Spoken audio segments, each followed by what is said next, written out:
Assalamualaikum warahmatullahi wabarakatuh. Kepada yang terhormat Bapak Farizal SPD, MKOM, selaku dosen manajemen proyek sistem informasi, kami dari kelompok 4, kelas 19D. Kelas 19 4D07 ingin mempresentasikan proyek kami, yaitu membuat manajemen proyek atau plan. Di sini saya dibantu rekan saya. Berikut nama anggota kelompoknya, yaitu yang pertama ada Haji Solehudin, yang kedua ada Adam Aulia Ardi, yang ketiga Wisnu Wicaksono, yang keempat saya sendiri Fitri Aprilia, dan yang kelima ada Samsiana. Untuk penjelasan lengkapnya di slide selanjutnya dibantu oleh rekan saya yang bernama Adam, yaitu Adam dipersilahkan. Terima kasih, Fitri. Ini saya akan melanjutkan. Ini ada pendahuluan dan latar belakang. Proyek pembuatan sistem informasi rental mobil, rental Abdicars ini akan menggunakan metode waterfall, di mana nanti rutan fase yang kami buat persiapan, analisa, perancangan, dan pengujian. Kami membuat layanan pengelolaan rental mobil, di mana aplikasi ini dapat memudahkan admin untuk menginput, mengelola, dan menyimpan data mobil maupun customer dengan mudah dan simpel. Tujuan proyek yang pertama adalah menyediakan layanan rental mobil yang efisien dan handal. Yang kedua, meningkatkan kepuasan pelanggan melalui pelayanan yang baik. Yang ketiga, meningkatkan pangsa pasar dan keuntungan perusahaan. Yang keempat, memudahkan staf dalam proses pencatatan pemesanan dan pembuatan laporan sewa mobil yang tidak akan memakan banyak waktu. Next, Mas. Berikutnya adalah manajemen lingkup proyek. Yang pertama, pengembangan platform pemesanan online. Yang kedua, penyewaan mobil dengan berbagai jenis dan kategori. Yang ketiga, pengelolaan armada mobil dan pemeliharaan rutin. Yang keempat, pelatihan karyawan untuk memberikan pelayanan pelanggan yang unggul. Berikut adalah estimasi waktu mulai proyek, yaitu tanggal 1 Januari 2023 dan selesai pada tanggal 29 Maret 2023. Proyek berjalan sekitar kurang lebih 80 hari. Ini ada manajemen jadwal. Ada beberapa bagian. Yang pertama, fase perancangan dan analisis, identifikasi kebutuhan, perencanaan proyek, analisis resiko. Yang kedua, fase desain sistem dan desain database. Yang ketiga, fase implementasi pengembangan. Yang keempat, fase testing, uji coba sistem. Yang kelima, fase deployment. Dan terakhir adalah fase pemeliharaan atau maintenance.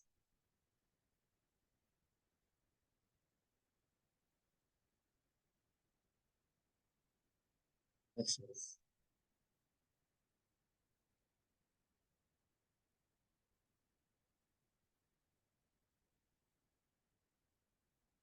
Selanjutnya saya kembalikan kepada moderator.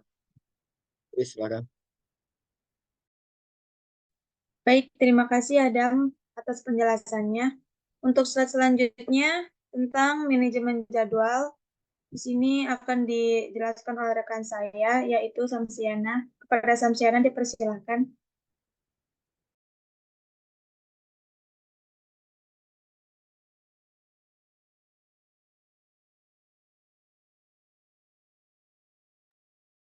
Kak, sorry, mic-nya masih mati.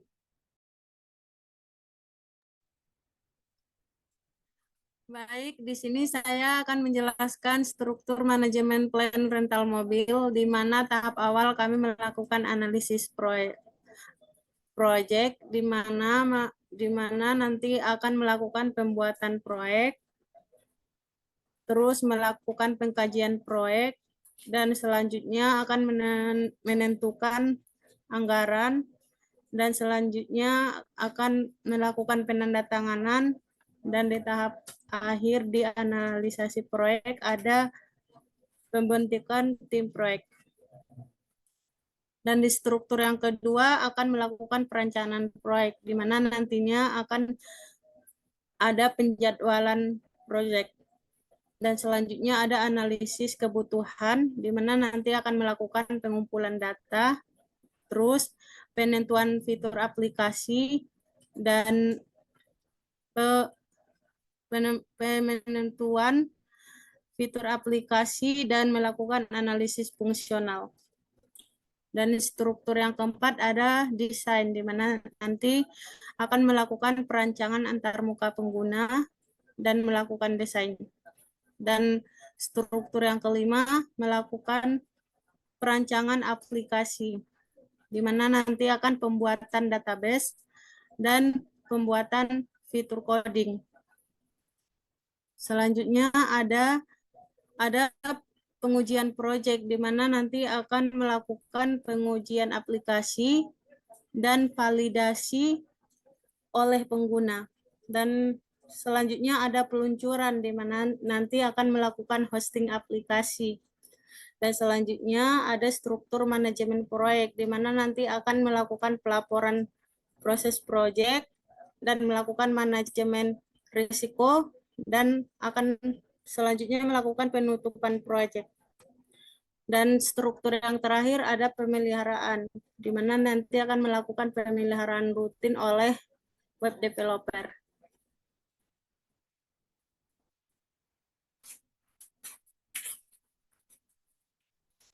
Dan di sini saya akan menjelaskan selanjutnya tentang manajemen anggaran proyek, di mana di sini ada kategori anggaran proyek. Yang pertama ada akuisisi armada, di mana rincian anggarannya berupa pembelian mobil baru, pajak dan biaya balik nama, dan asuransi armada. Dan di kategori anggaran yang proyek kedua ada pemeliharaan armada mobil, di mana nanti rincian anggarannya berupa perawatan rutin, perbaikan dan penggantian oli, bahan bakar, dan pembersihan. Dan yang kategori anggaran proyek yang ketiga ada operasional harian, di mana nanti rincian anggarannya ada berupa gaji pengemudi, bahan kantor dan administrasi, pengelolaan sistem pemesanan. Dan di nomor kategori yang keempat ada pemasaran dan promosi, di mana rincian anggarannya berupa iklan online atau offline dan melakukan promosi khusus dan diskon. Dan selanjutnya ada kategori biaya keamanan dan keselamatan, di mana nanti rincian anggarannya berupa sistem keamanan armada dan asuransi kecelakaan pengemudi. Dan selanjutnya ada kategori anggaran berupa biaya administrasi umum, di mana nanti rincian anggarannya ada berupa sewa kantor dan utilitas dan pajak dan retribusi.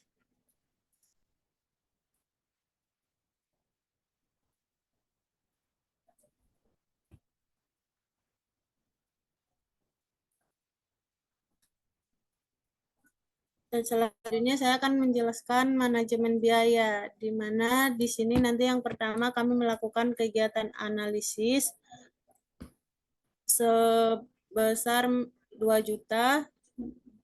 Di tahap kegiatan yang kedua, desain kurang lebih memakan biaya 7 juta. Dan di tahap yang ketiga ada development, di mana nanti kurang lebih memakan biaya 12 juta. Dan di tahap yang keempat ada testing atau pengujian kurang lebih 2 juta. Dan di tahap yang kegiatan yang kelima ada maintenance atau operasi kurang lebih 5 juta. Dan total keseluruhan biaya proyek kami berkisar kurang lebih 28 juta. Selanjutnya kepada moderator, persilakan. Ya, terima kasih Kak Ana atas penjelasannya. Untuk di slide selanjutnya, boleh di next, Mas Haji.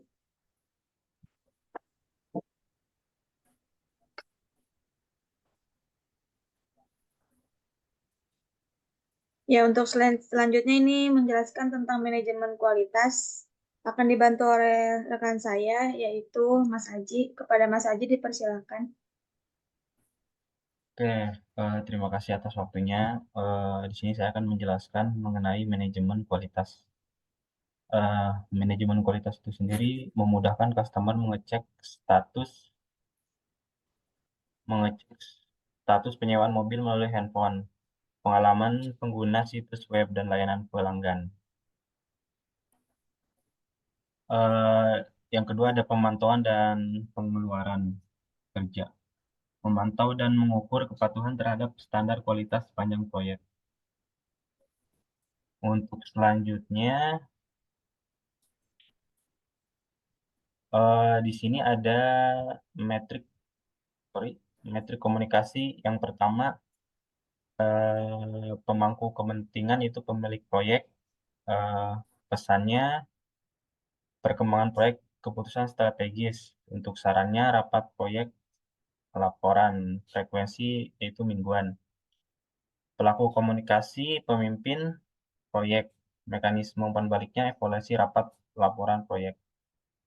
Untuk pemangku kepentingan yang nomor 2 yaitu tim proyek, pesannya update proyek, tugas spesifik. Untuk saran, pertemuan tim, email. Dan untuk frekuensi itu bi-weekly. Dan pelaku komunikasi, pemimpin proyek, anggota tim. Mekanisme umpan baliknya, pertemuan pengukuran kinerja anggota tim. Untuk yang ketiga itu ada pihak pemasok, pesannya jadwal penjemputan ketersediaan barang. Untuk sarannya surat elektronik dan portal. Surat elektronik portal. Frekuensi bulanan. Pelaku komunikasi manajer pemasok.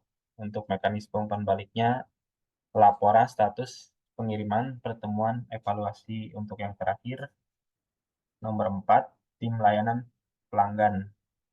Untuk pesannya perubahan layanan pembaruan promo.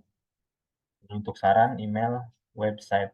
Frekuensi mingguan. Pelaku komunikasi manajer layanan pelanggan. Untuk mekanisme umpan baliknya survei kepuasan pelanggan, pertemuan, evaluasi.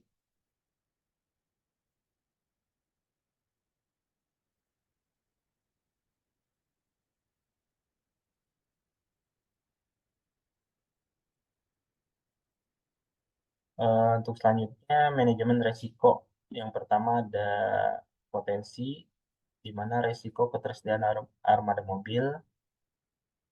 Selanjutnya ada deskripsi resiko, keterlambatan atau ketidaktersediaan mobil. Dan ada juga dampak potensial, itu gangguan dalam pelayanan, penurunan kepuasan pelanggan. Untuk strategi mitigasinya, yang pertama itu membangun kerjasama dengan dealer mobil. Yang kedua, menyediakan kontrak jangka panjang untuk pemesanan mobil. Untuk potensi yang kedua adalah risiko teknologi dan perangkat lunak. Deskripsi risikonya, kegagalan sistem pemesanan atau manajemen armada.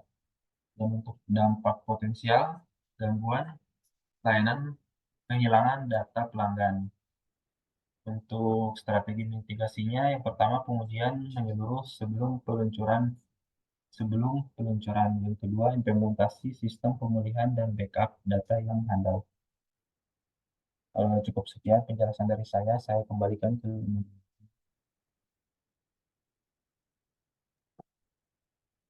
Baik, terima kasih Mas Aji atas penjelasannya. Untuk slide selanjutnya boleh di next, Mas.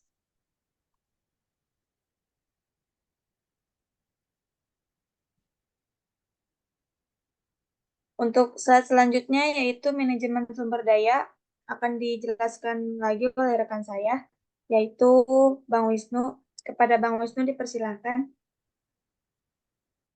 Oke, baik Fitri, terima kasih. Manajemen sumber daya manusia.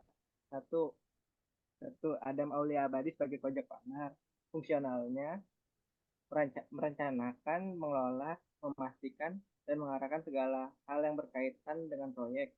2. Samsiana sebagai project manager. Fungsionalnya sebagai pemasaran, keuangan manajemen, resiko, dan pelaporan dan kepatuhan terhadap peraturan. 3. Fitri Aprilia sebagai business requirement management. Fungsionalnya sebagai analisis pasar, pengembangan produk, pengeluaran, dan analisis pasar, pengelolaan informasi. 4. Nubita sebagai UI dan UX. Fungsionalnya fungsionalnya merancang antarmuka yang mudah digunakan dan menarik untuk aplikasi situs web. 5. Aji Solihuddin fungsionalnya sebagai membuat situs yang mudah digunakan, aman, dan efisien dalam mengelola mobil. Oke, selanjutnya Mas. Manajemen peralatan dan fasilitas. Nomor 1, keterangan armada mobil. Rincian keterangan sesuai kebutuhan, pemeliharaan berkala sesuai jadwal perawatan rutin. 2. Perangkat keras atau lunak. Perincian keterangan komputer, perangkat lunak, pemesanan manajemen armada. Pemeliharaan, update perangkat lunak, perawatan hardware. 3. Kantor dan fasilitas. Rincian keterangan tempat kantor, fasilitas, layanan tempat penyimpanan mobil. Pemeliharaan, kebersihan, perbaikan, dan pemeliharaan bersih. Lanjutnya Mas.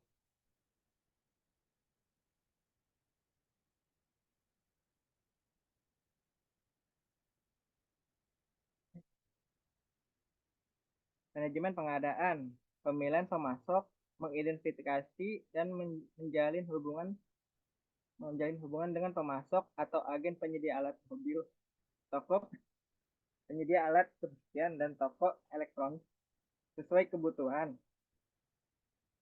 Manajemen kontrak mendetailkan perjanjian dengan pemasok dan penyedia layanan lain yang terlibat dalam proyek. Oke, sekian dan terima kasih. Saya kembalikan pada Fitri. Iya, terima kasih Bang Wisnu atas penjelasannya. Untuk slide selanjutnya akan dijelaskan oleh saya sendiri, yaitu tentang manajemen perubahan, proses permintaan perubahan, membuat proses formal untuk menangani perubahan pada rencana proyek, Dewan Pengendalian Perubahan, menetapkan kelompok yang bertanggung jawab atas persetujuan atau penolakan perubahan. Di next.